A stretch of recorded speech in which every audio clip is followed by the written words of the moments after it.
Hey friends, welcome back to my podcast. Today is a topic that I get asked about all the time, and that is our homeschooling rhythms as a large family, living in an RV. We're going to talk about, all kinds of stuff. We'll just be kind of all over the place in this episode, which will be kind of fun. All right, first big only announcement for you guys is that we have our fall shop opening going on right now. Go to findingjoybookstore.com. I have a new slow cooker cookbook out. We have 5 new books. Oh my gosh. We have a dress collection. So for fall dresses, so many great things. Head over to findingjoybookstore.com. It's only open for about a week. So go check that out right now. Okay, so we're going to jump right in because I've got all kinds of things to talk about. So I am a little bit all over the place in this episode. We're just diving around to different topics because I get asked a lot of kind of random different things about homeschooling. So for this year, we have, heading into this school year, we have got twin 6th graders, twin 4th graders, 3rd grader. I gotta think through the ages. No, I'm sorry. She's in 2nd grade. 2nd grader, preschool / kind of kindergarten. He's 4.5, extremely motivated for school. And so we are doing some gentle stuff with him, but people are always like, what do you do for preschool? What do you do for kindergarten? We're real gentle, real easy. Just kind of let him lead. Some days he does school, some days he doesn't. I'm just really not concerned about it, but he's doing some school. And then we've got the rambunctious 2-year-old, and then we will have, by the time you listen to this, no, not quite, we will have a newborn then, which also, kind of just makes the year a bit crazier. So because of that, I get asked a lot about managing the different ages, and then a large family, because there are so many of us, there's going to be 8 children this year. And then also this new factor of the fact that we are living in an RV again. And so how do you store curriculum and all of those things? So that's what we're going to dive into. First thing that I get asked a lot when we're in a house, I got asked this a lot, but I get asked it a lot in an RV. And I think the reason is, I think a lot of y'all are struggling with how to organize your homeschool stuff. And you can't imagine doing it then in an RV. So let's talk about that. How do you stay organized, especially in a small space? And with a small space, you have to make sure that you're even more organized. Although I will say, with a large house, you have the opportunity to fill more cupboards and to lose things more. So really, no matter how you do it, it is really important to stay organized. And really, I think a big part of it is that less is more. So you can have lots and lots and lots and lots of homeschool resources. That's wonderful. That's a great blessing. But maybe a lot of that needs to go in buckets in the garage. Maybe a lot of that needs to get put back behind because it's not stuff you're actually using right now. And when you are living in a small space like an RV, you do have to be very particular that I've got this one cupboard and this is where my stuff goes. And so this is what I'm currently using. It actually does help you to simplify a bit, even though we do like to have lots of homeschool materials and resources at hand. You don't need that much. You don't need, I don't need cupboards and cupboards and cupboards for each kid. And you don't need a homeschool room. A homeschool room can be an absolute incredible blessing. You go on Instagram, you see these gorgeous homeschool spaces and these gorgeous rooms and chalkboards where they've put, they've designed it and colored it. I think that's all wonderful. That's all great, but it's also not a necessity in any stretch of the imagination.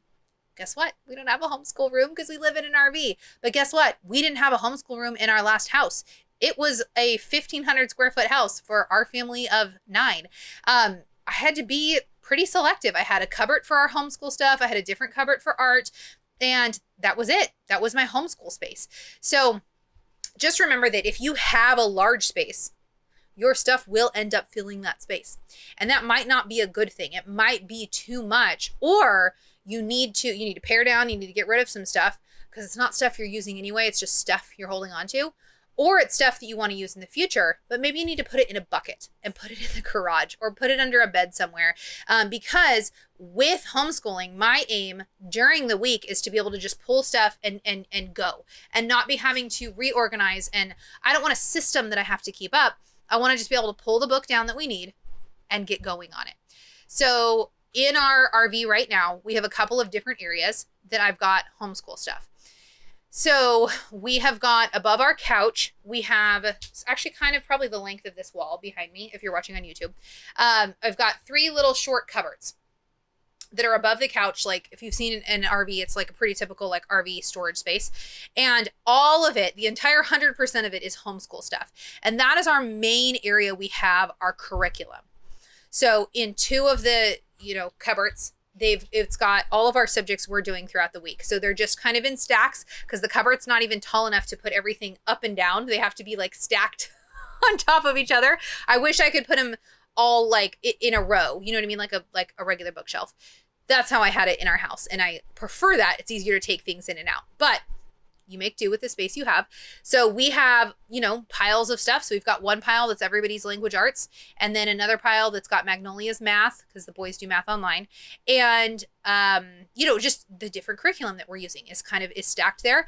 And I shared recently a picture or video showing like through those cupboards, and somebody said, wow, it's so organized. And I kind of laughed because at the end of each week, I go in and just make sure that it's reorganized. But it takes me 30 seconds, right? Like I'll pull stuff down, I'll rearrange, because throughout the week, inevitably, I ask the kids to put stuff away and then it ends up crazy. So I will take a little bit of time to kind of reset it, but I also don't have anything else in there. There is more room. There's room at the top. There's room I could put stuff in front of. But if I jam-packed those cupboards, it would not be easily accessible. So we need it that during the week, homeschool can get pulled out and I can say, Remington, go grab your language arts. And then I can say, Remington, you're done. Go put your language arts away. And so being able to actually have it be more simple is really important. And then the final cupboard up there has our future stuff. So like I already have Magnolia's next math book because she'll be going into it pretty soon. I had found the next language arts for all the boys used. So I have that already. So that's kind of like my last one is kind of that catch-all of like the next read alouds we're doing, the next books we're doing. And within these 3 small cupboards that are not even tall enough to put a math book up and down, is we have 100% of our curriculum in there. So you can really do this with, small space. And that's not even me paring down from the house. That is our curriculum that we're using right now. We don't need an entire room to fit our curriculum. Your curriculum itself is pretty small. So that's our curriculum, and we try to leave it nice and simple and easy so people can pull stuff in and out. The other thing we have a lot of that, not as much as in a house, I've definitely pared down, is kind of arts and crafts. So I love in the afternoon being able to be like, okay, because we pretty much try to wrap up school around noon. Sometimes the kids will still have independent stuff they need to work on. They need to finish their math, or they're finishing up their reading assignments, those sorts of things. But like my active role of teaching is usually done, I aim to be done by lunchtime. And then in the afternoon, like it's free play. I mean, they can go play outside, but it's been so hot. When it's hot and when it's really cold is when we get a lot more arts and crafts out. So I like to just have clay. We have beads. We've got loom knitting, just like random projects that the kids can pull out. And they don't pull them out all the time. They'll go 3 months without touching the loom. And then they're like, I want to make a hat. And I'm like, okay. And then they all want to make hats at the same time. It's just what happens. So I have that sort of stuff tucked in a few different places. So up here to my left, I have got our kind of main wardrobe for Jason and I. And then at the very top, there's a really high cupboard that's not like easily accessible for everyday use. I have got all of our craft stuff. So my sewing stuff is up there, my crochet, the kids' loom knitting, all of that sort of thing that when they say, hey mom, can I work on knitting a hat? We can pull that out and they can use it. So I do have room. I have stuff in our room for that. Our benches at our kitchen table, both of the benches lift up. One of the benches is reserved for school supplies. So we have got, that's where there's like the stuff that they can get into more. There's markers. There's, we've got the beads in there. We've got, clay, just like random stuff that like in the afternoon, they know it's like free play. They can get the clay out, they can play, they can do kind of whatever they want. So we've got the stuff in there. And then the kids have coloring items and paper in there too. Like that's all stuff that they can just get into. Like if they want to do, they do drawing contests all the time. If they want to do that stuff's there for them to get into. And then the kids have a large bookshelf in their room for all their like reading books. They have 4 to 5 books every day that they read through. So like they're each reading through, like we have a kids encyclopedia.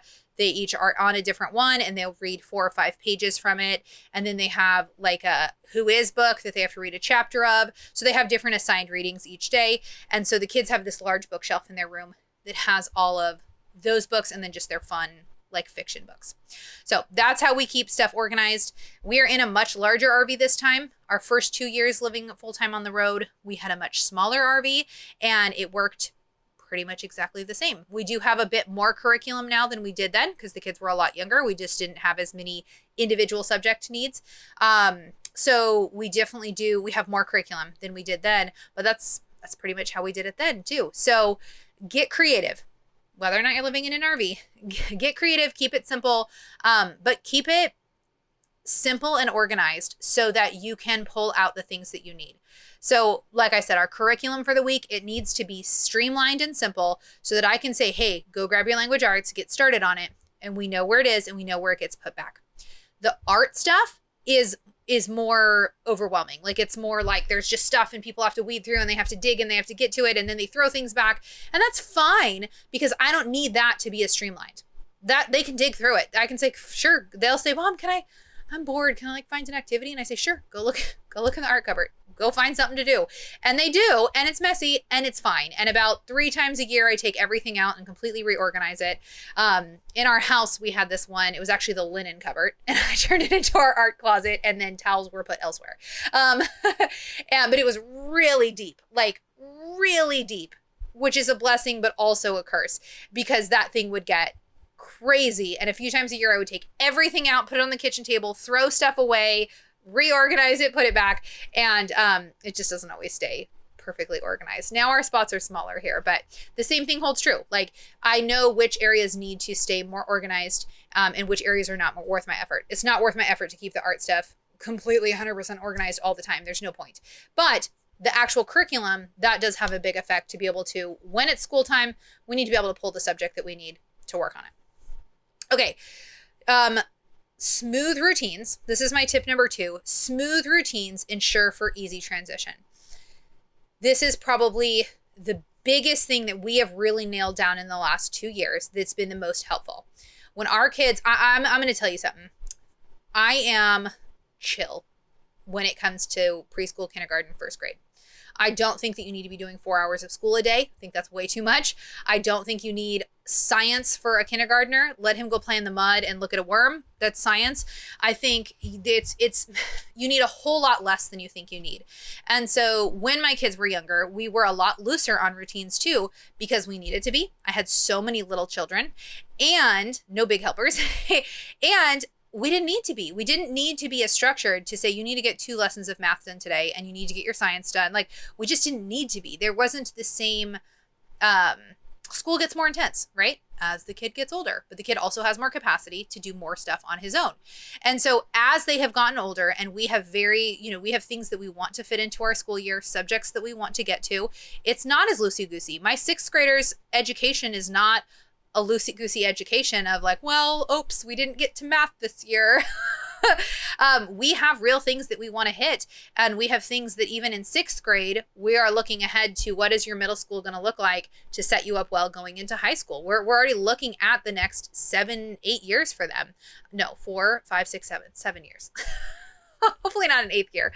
Oh, it's pregnancy brain. I can't think. No brain cells. The next 7 years. We're looking ahead to that. And so school is more serious. Middle school to us is a really great transition of being able to give them more things to work on independently, more things that they can take control of. And they have assignments. They have their own planner. They know what they need to work through. And working on routines as a family, working on routines in homeschool is what really allows for these easy transitions. Because for us, living in an RV makes things, there's so many variables. There's times where we're like, the next time we move the RV, because we are moving, we're traveling, we'll be on a random Tuesday. We do not move on the weekends. We move in the middle of the week. And so that makes a difference, right? Like there's variables being in an RV. You're in a new place and you realize, oh, the internet's not as good, or it's too hot, or there's nowhere to play outside, or we have grumpy neighbors, or there's just weird variables, different ones that you just don't have in a house. And so our biggest thing we've realized is if we have really good solid routines, it doesn't matter that half of, Tuesday we didn't do all of our subjects, even though the kids did math and reading in the car on the way to our next place. It doesn't matter because Wednesday morning we get up and our routines are just set. And what used to happen is it would take 3 or 4 days to recover and jump back in. Now we could go on vacation for 2 weeks, come home, and the next day we're fully in school again because our routines are really, really set. We just have a rhythm. We know how our school days are going. It doesn't mean that we have to be overly sticklers to our schedule. There are days where we don't get to every single subject. There's days where I say, okay, we're going to stop here. We're going to be done. We do have a lot of flexibility. So I'm not talking like super rigid, ridiculous schedule that drives everybody insane, but the normal flow and routines of life, including keeping the house up, cooking, getting those routines done well, which does just take some trial and error, is what makes all the difference. So if you live in an RV and you got a lot of variables, or you live in a house and you have a lot of variables, you're going to have a newborn. So for us, we're going to have a newborn soon, and we're going to be jumping into school and figuring out what our new normal looks like. But those routines there really help because the kids know we have these 3 subjects that we sit and we do read alouds during. Like the expectation is already there. And so this really applies to any season you find yourself in that has a lot of change or a lot of variables, is working on those routines, which don't happen overnight and they don't happen by accident, but working on those routines really makes a big difference. So we have a very steady flow to our school day. We kind of know we flow from subject to subject. We hit a certain point where I'll say, okay, we're going to take a break. We're going to do a 10-minute cleanup while I prep lunch, or while I get some more coffee, or while I nurse the baby, or, what have you. There's so many different rhythms within our school day that not every day looks the same, but we have enough rhythm there that we know what to expect and the kids know what to expect. And so it is a lot easier to kind of just jump into things then. All right. Next tip, is rotating subjects and spaces that we do those subjects in. This is really helpful if you have a small house, if you live in an RV. So one question I got recently is I shared that our 4 older boys do online math right now. And we also do the 5 older kids. They're all taking an astronomy class from Jami Homeschool. And really, really excited about that. First year, we're doing this science curriculum, and it's great because then it's hands off for me, and they're doing a really fun astronomy class, which they've all been so excited for astronomy. I want to get a telescope for Christmas. That's my one big thing that I'm like, we can find room in the RV for a telescope. And so one of the questions someone had was, how many tablets do you have or devices that all of your kids are doing all these online subjects? And the thing is we do have 2 tablets now, which has been really nice because it just makes math go that much faster. But for a while we only had 1, and the kids just rotate. So when they do their astronomy class, they all just watch it all together. It's not like, they're not doing anything on the computer. They're watching a lesson, and then they have like papers that they're filling out. And so they do that all together. But the boys obviously have to do their math one-on-one. And so we kind of rotate. So we'll have one kid doing math on the iPad, another kid doing math on the other iPad, and then the other 2 boys are working on something else. They're working on their handwriting, they're doing their reading assignments, they're, working on their own things, and then they switch. So they don't all have to be doing the exact same thing at the same time. I have one son who intentionally wakes up early, that even before I'm up and out there, he's already done his math for the day, and it's completely done because he's motivated. He wants to get it done. And so there are just times where one of my kids there's kind of a lull and I'm helping someone. So he'll jump on and do his math. And then I say, well, actually, honey, we're going to do our history now. So take a break, and then he'll go back to it. So there are just times where we're kind of rotating, and the older that the kids get, they know their expectations for the day. They know my one son who wakes up early, he hates math. He's good at it, but he hates it. He wants to be done with math first thing in the morning. He wants it over and done with. And so he is very motivated because he knows if he puts it off, he's doing it before bedtime. Like, he has to do math sometime in the day. And so it's giving a lot more responsibility to the kids themselves to self-govern their schedule. And so there are kids that I have to remind and say, hey, honey, have you done your math yet? Okay, you need to do it. So I'm not saying this works flawlessly all the time of them just being completely independent, but empowering them a lot more. Like, he knows that he needs to get his math done. He doesn't like it. So I've never had to tell this kid ever to get his math done because he gets it done first thing. So as they get older, as they hit about fourth grade, fourth to fifth, sixth grade is a really great transition to really start empowering them. Give them their own schedule for the day. Tell them these are your subjects you need to get done. And whatever they can do on their own, encourage them to do that. They probably can do a lot more than you think they can. So we'll rotate like that. We will also rotate spaces.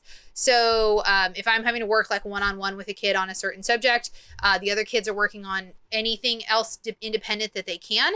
They'll take their math into their room, or their reading, or they'll go sit outside and do their reading assignments. Whatever it is, they'll kind of just they will be working on things. So like if I have to stop and help Magnolia with her math, I'm doing math with her one-on-one right now still.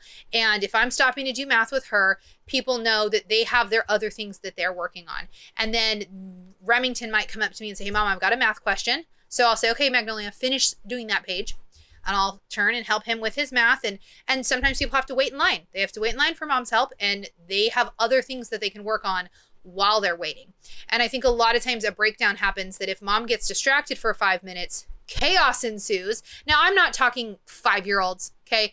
There's a certain point when your kids are all really little that there is just more chaos going on, and it's a little bit harder to manage. But even a first grader, you can say, I'm sitting next to you, finish this page of language arts. If you have a question for me, just wait, or doodle on your page, or, sit. They can start learning that at that age. And especially with older kids, they can occupy themselves while you are doing something. And that makes a big difference. And so we kind of rotate spaces, we'll rotate subjects as people are working through. So I'm always looking for things that the older kids can do independently, that they can do well on their own. And if they get bored waiting for me, they can read, they can color on something, they can go play outside for 10 minutes. Like, they can figure things out to do while I am keeping the thread of everything else going, right? Okay, now next question people ask all the time is keeping little kids occupied. And this gets harder and easier as you get older kids too.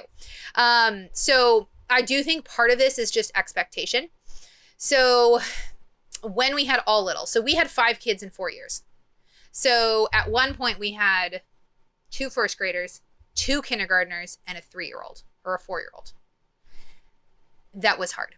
That was probably my hardest year of homeschool ever, because the second graders still needed full hands-on attention from me. The kindergartners obviously did. The 4-year-old wanted to do everything. Actually, she started a bunch of kindergarten stuff with with her brothers who were only 18 months older than her.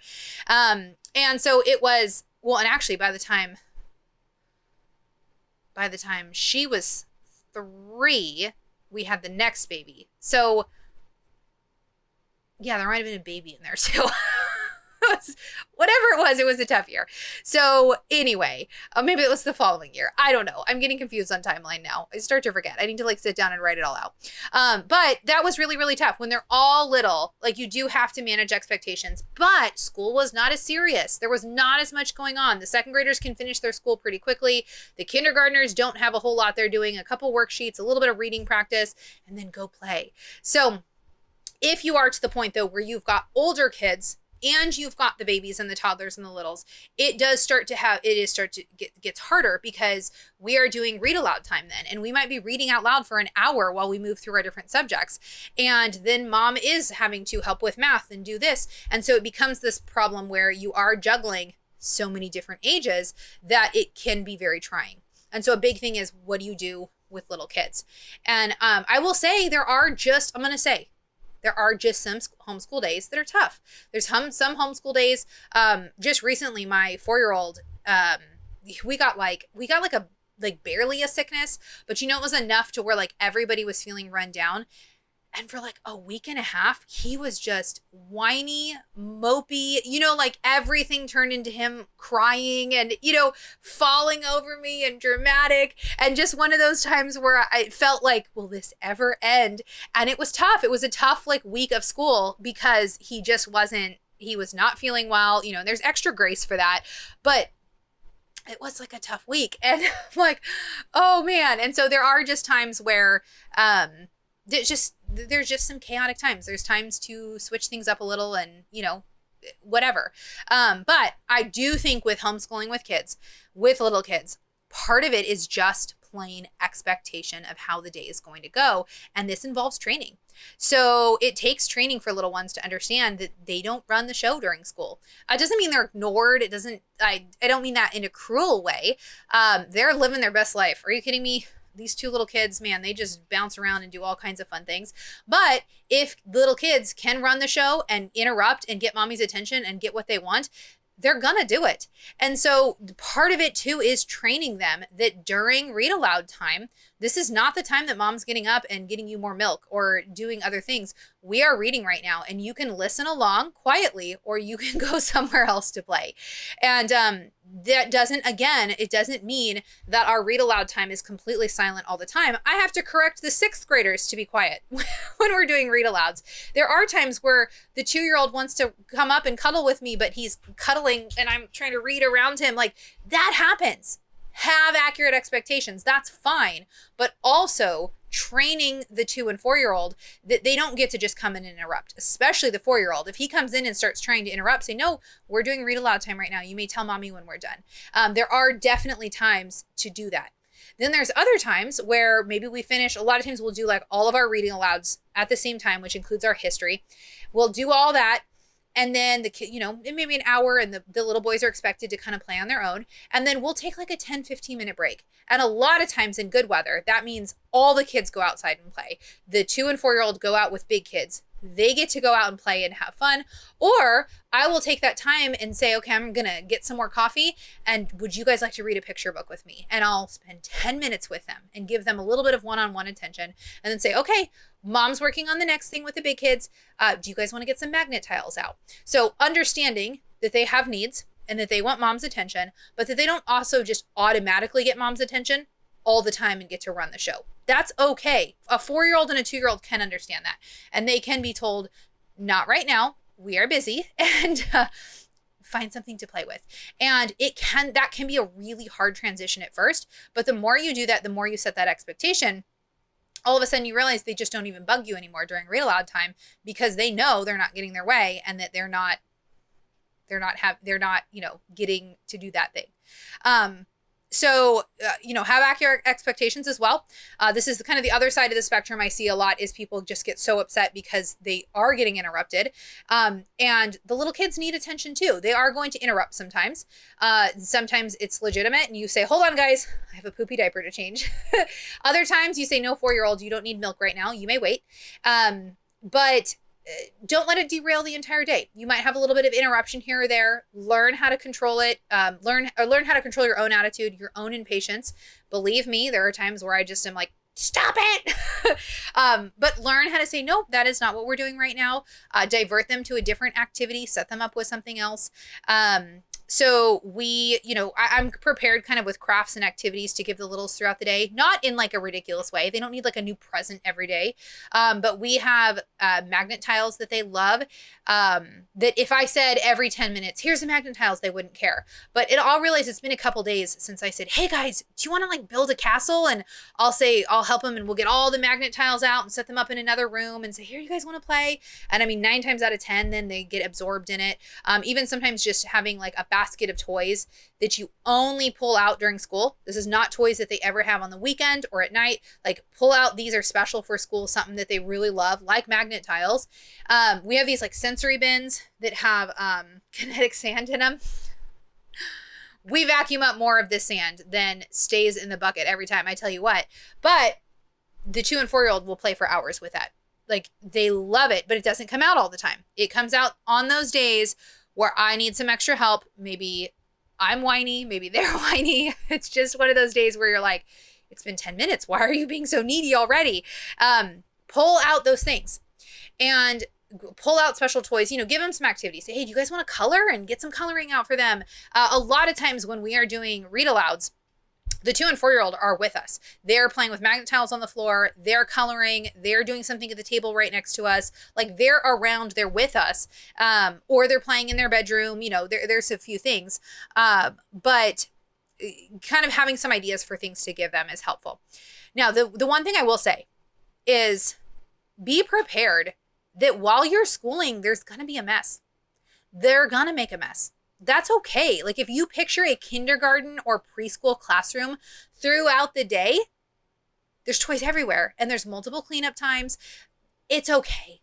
It's okay. Your house, if you homeschool, your house will not be as clean as if your kids were all at school every single day.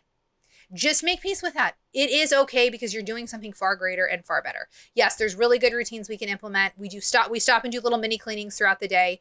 But picture a kindergarten classroom. That always makes me feel better. Like, yeah, it is okay that there's a mess happening because they're actually doing what they're supposed to be doing. A 2 and 4-year-old should absolutely be learning and exploring through play at that age. They should be making a little bit of a mess, playing with kinetic sand. They should be playing with magnet tiles and building things and coloring. That is preschool and kindergarten, my friends. Let them do that. Let them make a little bit of a mess. And if it gets you through school, it's okay. Let it go. Now, I will say also, this is not going to be popular with every mom who's listening, and that's okay because guess what? We get to make our own decisions in our own houses. I very strategically use the television.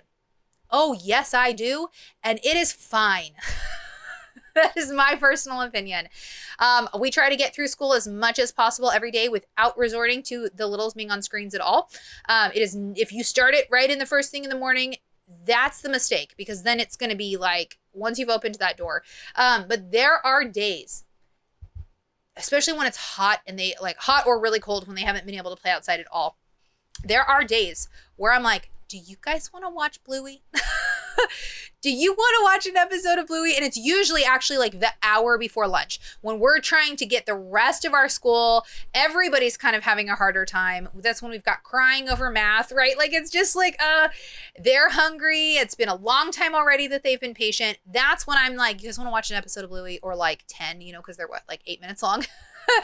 And I will set them up in here, actually in this room. They will sit on this couch. We've got our computer right here and they can watch a couple episodes. And because we use it selectively like that, they're super happy. They'll curl up on the couch with their blankets and it allows me to finish school. So I'm going to tell you guys, if your kids are watching some TV, if your littles are watching some TV to get through the rest of that school day, I'm just going to give you the permission that it's absolutely okay. And a big part of this is coming from my mother-in-law. She homeschooled all 7 of her children, K through 12th grade. She just graduated her youngest this year. And there's 18-year span between the youngest and Jason, who's the oldest. She just graduated him this year. And I can tell you, when Jason was in, and they had a bigger age span than we do. We only have 11 years between 8 kids. And it already is like the bigger kids are doing a lot of things. So when Jason is an 18-year-old, he has a newborn baby brother, right? So when he's, at that point, he's doing his junior, senior year, there's little kids in the house. And he's like, yeah, my brothers totally watched, like they'd watch Sesame Street in the morning while we finished math. And their household is not addicted to screens. These 2 youngers are not like vidiots who just, only watch TV all day long. They had their time by the time they got into kindergarten, 1st grade, where they had a lot more concentrated time. Like they're okay. And was fine. And I know the dangers of screens and we want to be careful and too much screens is bad. And I completely agree. And we don't want to just be on TV all day. Totally understand. But I think we swing then to this opposite side of like, we can never, ever use it. And you know what? I use screens very intentionally and selectively. And when we need it, I'm really thankful that it's there. Okay. And if you have a different conviction and you don't want to use them at all, that's awesome. That's fine. I'm not, whatever. Right. But also don't feel guilty if you need to use them a little bit. That's all I'm going to say. And we do. Okay. So those are my really random, like all over the place tips for you. So if you've got other questions, I am not sitting here like I am this like homeschool expert by any stretch of the imagination. I think every year we just have to evaluate what works. I had someone ask recently who said something to the effect of like, how do you pick the right curriculum? And like, have you ever picked the wrong curriculum and what do you do? And I just kind of laughed because I'm like, oh yeah, you pick stuff all the time that you're like, oh, I thought this was great. This is like a terrible fit for our family, or this doesn't work, or you use something for a season that works really well. Maybe you have a rhythm, a routine that works really well, but you have a new baby or you move or your next kid is in middle school and suddenly that routine doesn't work anymore. And so pivot and shift and change and think on your toes and figure out a new curriculum. Like, you can change things. And in fact, you should. It's very unlikely that when your first oldest enters kindergarten, you're going to find the one perfect curriculum that you then use forevermore all the way through 12th grade for every subject for every kid. I don't even know that that's ever been done to anybody ever. So be flexible in this, okay? There are absolutely times where I've done things that I'm like, oh, that was dumb. We shouldn't have done that. That was a mistake. Or it worked for the season and it no longer fits us. And we're going to pivot. We're going to shift. We're going to change. We're going to brainstorm what we can do and how we can make this better.